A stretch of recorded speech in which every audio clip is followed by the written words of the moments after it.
बिहार में नए कारोबार को बढ़ावा देने के लिए आईटी डिपार्टमेंट ने वर्ष 2024 में नई आईटी नीति लाई थी, जिसका असर अब पूरे बिहार में दिखने लगा है। सरकार की नई आईटी नीति से न सिर्फ राज्य में 4000 करोड़ रुपए के नए निवेश के प्रस्ताव मिले हैं, बल्कि सरकार की इस पहल से राज्य के हजारों युवाओं को रोजगार से जोड़ने की मुहिम को एक नई रफ्तार भी मिली है। इसी कड़ी में अब बिस्कोमान भवन में राज्य की 10 नई स्टार्टअप कंपनियों को निःशुल्क ऑफिस स्पेस उपलब्ध कराया गया। ये सभी ऑफिस स्पेस बिस्कोमान टावर की 9वीं और 13वीं मंजिल पर स्थित है। इस मौके पर राज्य के आईटी मंत्री कृष्ण कुमार मंटू ने सभी 10 नई आईटी कंपनियों के युवा संचालकों को उनके दफ्तर की चाबियां सौंपी। उन्होंने कहा कि बिहार आईटी नीति 2024 के तहत पहले से ही निवेशकों को पूंजीगत निवेश और रोजगार सृजन के अवसर दिए जा रहे हैं। इस नीति के तहत निवेशकों को पूंजी निवेश सब्सिडी, ब्याज अनुदान सब्सिडी, लीज रेंटल सब्सिडी, विद्युत बिल सब्सिडी, रोजगार सृजन सब्सिडी जैसे कई लाभ दिए जा रहे हैं। उन्होंने कहा कि युवाओं को रोजगार उपलब्ध कराना उनकी सरकार की प्राथमिकता है।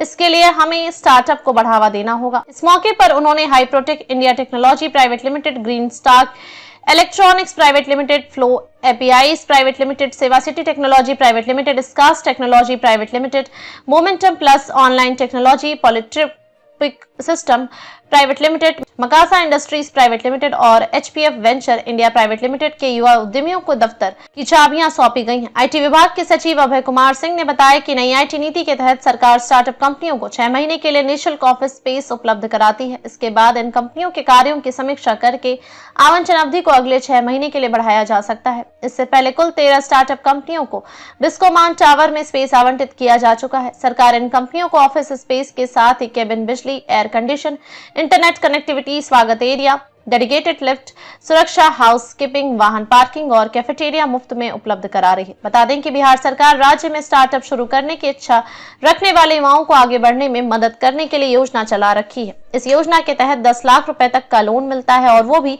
बिना ब्याज के। बिहार सरकार का उद्देश्य है कि राज्य में अगर स्टार्टअप्स फलेंगे फूलेंगे तो न सिर्फ रोजगार पैदा होगा बल्कि आर्थिक विकास भी होगा। बिहार सरकार ने 2016 में बिहार स्टार्टअप नीति को तैयार कर इसकी अधिसूचना जारी की थी।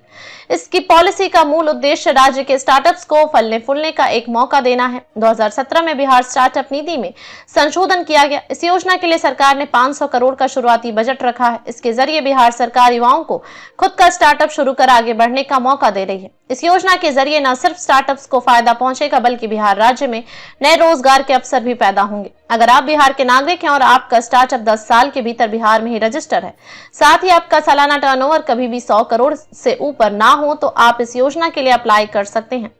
बिहार सरकार स्टार्टअप्स को 10 लाख रुपए तक की सीड ग्रांट देती है। यह राशि 10 साल तक के लिए बिना ब्याज के दी जाती है। अगर स्टार्टअप महिला के नाम से है तो 5% का अतिरिक्त लाभ मिलता है। बता दें कि प्रदेश में पिछले 33 महीनों में 1584 स्टार्टअप्स का रजिस्ट्रेशन हुआ है, जिसमें 250 से अधिक महिला उद्यमी शामिल हैं।